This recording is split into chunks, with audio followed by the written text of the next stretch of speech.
नमस्कार दोस्तों, मेरा नाम है राहुल और आप देख रहे हैं object oriented programming in PHP. और दोस्तों, ये चल रही है हमारी सीरीज़ लैरावेल 5.2 फ्रेमवर्क की। और दोस्तों, हमारे इस वीडियो में आज के हम लोग देखेंगे कि मास असाइनमेंट क्या होता है। जैसे पिछले वीडियो में हमें एरर आया था, मास असाइनमेंट एक्सेप्शन, और इसको रिजॉल्व कैसे करते हैं। तो दोस्तों, मास असाइनमेंट क्या होता है, जैसे आपने पिछले वीडियो में देखा होगा, हम लोगों ने एक ब्लैंक ऑब्जेक्ट बनाया, एक ब्लैंक मॉडल का इंस्टेंस क्रिएट किया, और उस पर हम लोगों ने एक एक करके वैल्यू असाइन की कि name is equal to this, address is equal to this, phone is equal to this. ठीक है, इसका मतलब ये है कि आप एक्सप्लिसिटली स्पेसिफाई कर रहे हो कि हमें, हाँ, ये वाला जो वेरिएबल जो फील्ड है उसमें हमें वैल्यू असाइन करनी है। जैसे नेम में असाइन करनी है, कस्टमर में, सॉरी, एड्रेस में असाइन करनी है, फ़ोन में असाइन करनी है। लेकिन यहाँ जब हम लोग कर रहे हैं, जैसे यहाँ मैंने एक नया इंस्टेंस क्रिएट किया, कंस्ट्रक्टर में हमने एक एरे पास कर दी। तो नॉर्मली इसका यूज़ क्या होता है, ये हुई मास असाइनमेंट। मास यानी कि इकट्ठी काफ़ी सारी साथ में, जैसे हम लोगों ने नेम, एड्रेस, फ़ोन सब कुछ साथ में यहाँ पे इस पे असाइन कर दिया, इस कस्टमर मॉडल पे। तो मास असाइनमेंट वही होती है, एक साथ आपने की है। तो इसको ब्लॉक क्यों किया हुआ है, वो क्या है, उसका रीज़न मैं आपको बताता हूँ। देखिए, वहाँ जब हम लोग कर रहे हैं तब तो ठीक है, हमें पता है कि हमें नेम असाइन करना है, इसलिए हमने नेम अलग से लिखा है, एड्रेस अलग से लिखा है, फ़ोन अलग से लिखा है। नॉर्मली क्या होता है, जब हम कोई एप्लीकेशन बनाते हैं, मान लीजिए एक फॉर्म बना के रखा हमने, जहाँ एक थोड़ा सा और पीछे से स्टार्ट करता हूँ, जो अगर हम ऑथेंटिकेशन की बात करते हैं, ऑथराइजेशन की बात करते हैं, हम एक यूज़र्स नाम की टेबल बनाते हैं। जैसे आपने देखा होगा, इसमें यूज़र मॉडल साथ में बना हुआ आया था। अगर आप शुरू से ही सीरीज़ देख रहे हो मेरी, तो जब वहाँ पे मैंने मॉडल इंट्रोड्यूस कराया तो मैंने बताया कि एक यूज़र नाम का मॉडल ऑलरेडी बना के देता है, और ऑथेंटिकेशन भी इसमें इनबिल्ट होती है, वो यूज़र मॉडल के साथ बाइंड होती है। ठीक है, उसके लिए हम लोग एक टेबल बनाएंगे यूज़र्स नाम की। उसमें वहाँ पे हमें ज़रूरत पड़ती है कि हमें दो तरह के यूज़र बनाने हैं, एक एडमिन बनाना है और एक नॉर्मल यूज़र बनाने हैं। ठीक है, फिर वहाँ हम लोग क्या करते हैं, जो ज़्यादातर किया जाता है, या जो एक स्मॉल स्केल या मीडियम स्केल, को स्मॉल स्केल तो लेवल में करेंगे नहीं खैर हम, या जो मतलब लेवल के हिसाब से एक ठीक ठाक से लेवल की, ज़्यादा बड़ी नहीं एप्लीकेशन हम लोग अगर बनाएं, तो उसमें हम लोग यूज़र्स वाली टेबल में एक कॉलम ऐड कर देते हैं, इज़ एडमिन। हालांकि यही एग्जांपल लेवल की डॉक्यूमेंटेशन में भी दिया हुआ है, इज़ एडमिन का, तो आप चाहो तो वहाँ भी देख सकते हो। तो इज़ एडमिन का हमने वहाँ पे कॉलम ऐड कर दिया, और उसमें ट्रू और फॉल्स, 0 और 1 हम लोगों ने उसमें इंटीजर वैल्यूज सेव कर दी।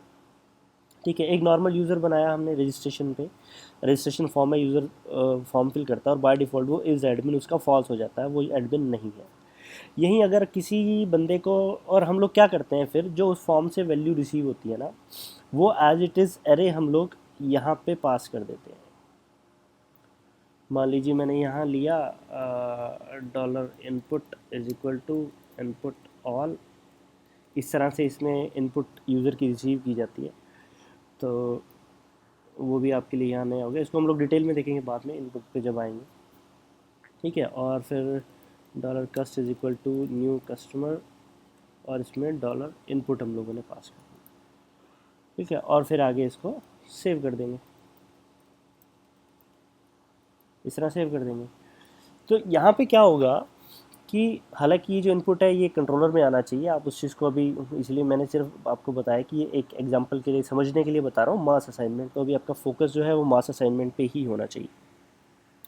ठीक है, तो इनपुट हमने फॉर्म वाली जो थी, वो सारे फील्ड्स जो थे, नेम और वैल्यू, उससे हम लोगों ने ले ली, और उसको यहाँ पे कस्टमर में असाइन कर दी।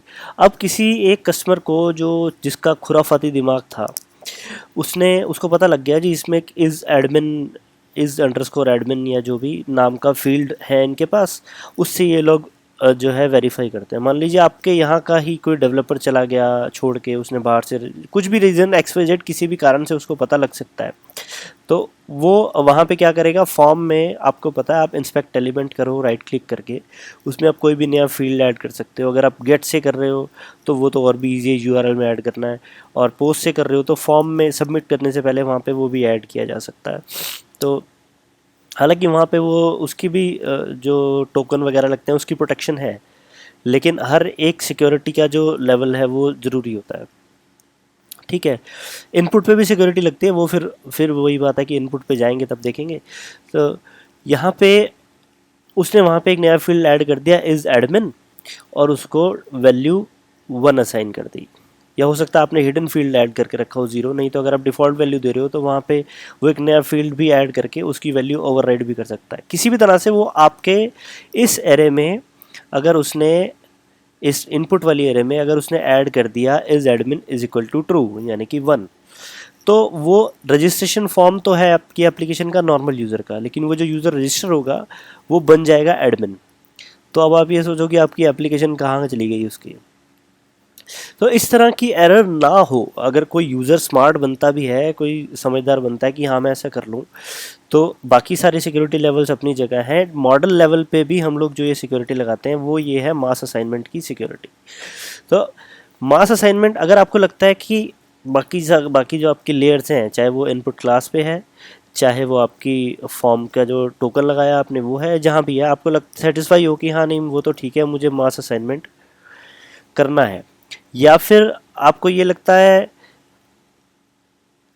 कि मास असाइनमेंट भी करना है और सिक्योरिटी भी चाहिए, तो उसके लिए यहाँ पे आपके पास ऑप्शन है। उसमें जो आपका मॉडल क्लास है, इसमें आपको यहाँ पे एक प्रोटेक्टेड प्रॉपर्टी डिफाइन करनी होती है। वो दो कर सकते हो आप, एक होती है फिलेबल और एक होती है गार्डेड।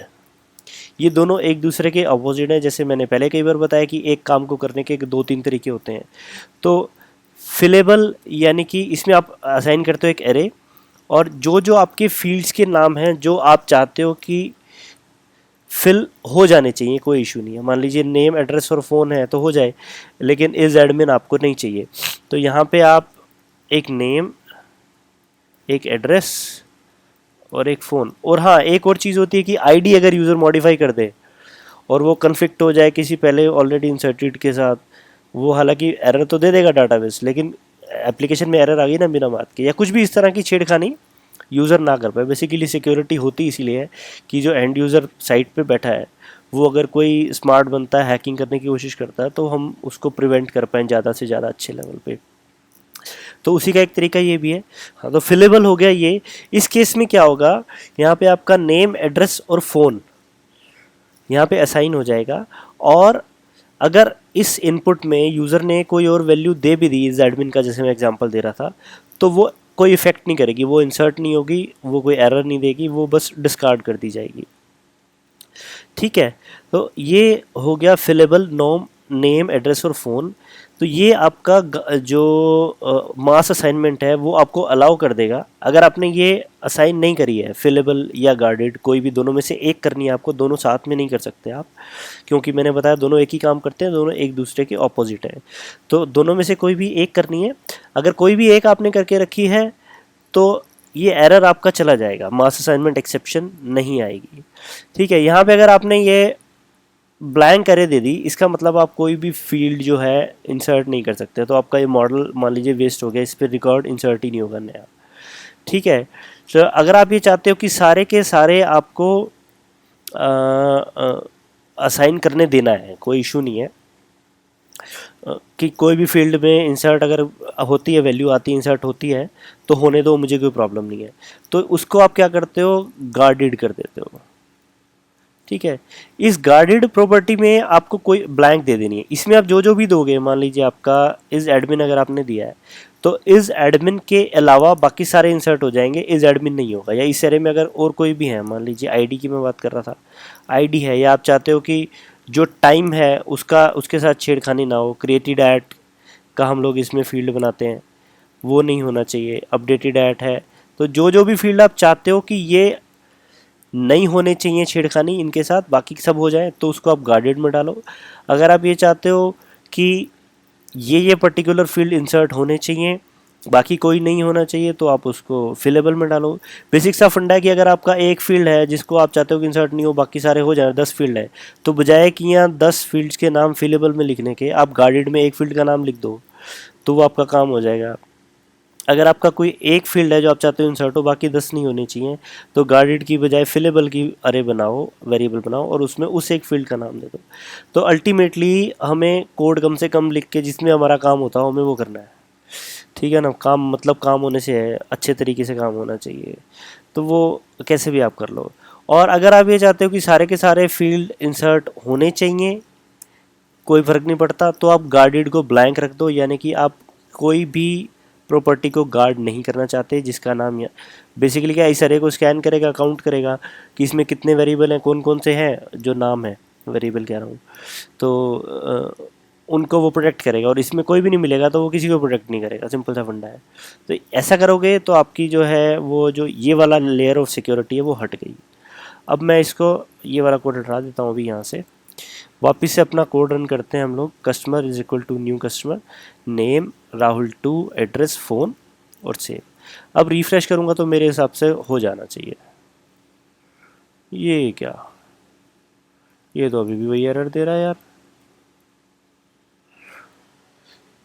ओके यार, मैं अभी ना ओ चाचा सारी कहानी पढ़ दी और ये नहीं देखा। मैं आपको ये भी बता रहा था कि कंट्रोलर में होना चाहिए, कंट्रोलर ही तो था यार।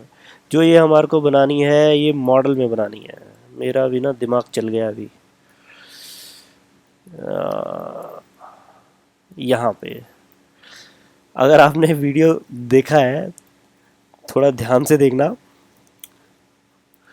मैं जो भी काम कर रहा था कंट्रोलर में कर रहा था, जबकि करना था मॉडल में। मैं बोल भी रहा हूँ मॉडल क्लास, लेकिन ये नहीं देख रहा कि सामने डैशबोर्ड मेथड बना हुआ है एडमिन कंट्रोलर के अंदर, और ये बोल भी रहा हूँ कि यहाँ कंट्रोलर में होना चाहिए, जबकि मैं लिखी कंट्रोलर में रहा था। तो आपको जो ये गार्डेड या फिलेबल की, मतलब मेरे को हंसी आ रही है अपने ऊपर अभी बेवकूफ़ी में। जो ये बनानी है वेरिएबल प्रॉपर्टी बनानी है आपको, ये आपको मॉडल में बनानी है, कंट्रोलर में नहीं बनानी, ठीक है। तो ये आपका काम कर जाएगा अभी मास्टर लेआउट। और अगर हम डाटाबेस में देखें इसको, ये रिकॉर्ड हमारा पहले से इंसर्ट था लास्ट टाइम जो हम लोगों ने पिछले वीडियो में किया था। इसको रिफ़्रेश करते हैं तो सेकंड आईडी के साथ राहुल 2 XYZ ABC और ये हमारा नंबर ये हो गया है। और अगर आप चाहें तो इसको ट्राई करके देखो अपने पास फिलेबल में। मान लीजिए अगर मैंने यहाँ पे सिर्फ नेम दे दिया और एड्रेस और फ़ोन नहीं दिया। अब मैं इसको रिफ़्रेश करता हूँ पेज को एक बार फिर से, और अपना डाटाबेस भी रिफ़्रेश करके देखता हूँ। तो देखिए राहुल 2 सिर्फ नेम इंसर्ट हुआ है, एड्रेस इंसर्ट नहीं हुआ और फ़ोन इंसर्ट नहीं हुआ। तो कोई फ़र्क नहीं पड़ता कि आपका वो फील्ड है या नहीं है। ऐसा ज़रूर है अगर आपने यहाँ फिलेबल में नाम दे दिया कि फिलेबल है और फील्ड एग्जिस्ट नहीं करता, तो फिर वो डाटाबेस की एक्सेप्शन आ जाएगी, है ना, क्योंकि लेवल तो उसको मॉडल एलोकेंट उसको अलाउ कर देगा, और आगे डाटाबेस पे जब क्वेरी रन होगी तो क्वेरी एक्सेप्शन आएगी। वो एक अलग बात है। अदरवाइज़ आपका कोड जो है परफेक्टली फाइन काम करेगा, उसमें किसी तरह की कोई प्रॉब्लम नहीं आएगी। इस चीज़ का आपको ध्यान रखना है। मैं फिर से बता रहा हूँ, जो मैंने अभी बेवकूफ़ी की, मैं जो भी कोड लिख रहा था यहाँ कंट्रोलर में लिख रहा था प्रोटेक्टेड, और वो वाला प्रोटेक्टेड अपनी जो प्रॉपर्टीज़ बना रहा था फिलेबल और गार्डेड, वो आपको मॉडल में बनानी है, कंट्रोलर में नहीं बनानी है। जहाँ हम लोग ये टाइम स्टैम्प बना रहे हैं या टेबल नेम, टेबल का बना रहे थे हम लोग नाम के लिए, या प्राइमरी की के लिए हम लोग बनाते हैं, तो वो सारे यहाँ आपको मॉडल में ही प्रॉपर्टीज़ डिफ़ाइन करनी है। कंट्रोलर से उस पर कोई फ़र्क नहीं पड़ता, ठीक है। तो वैसे तो मेरे से भी बेवकूफ़ी होगी, लेकिन फिर भी काम तो हो ही गया। तो मैं उम्मीद करता हूँ कि आपको ये वीडियो पसंद आया होगा। पसंद आया हो तो इसे लाइक ज़रूर करें, कमेंट्स करें, शेयर करें, और हमारे नए वीडियोस के लिए सब्सक्राइब करें हमारे यूट्यूब चैनल पे। तो मिलते हैं नेक्स्ट वीडियो में, तब तक के लिए बाय बाय, नमस्कार।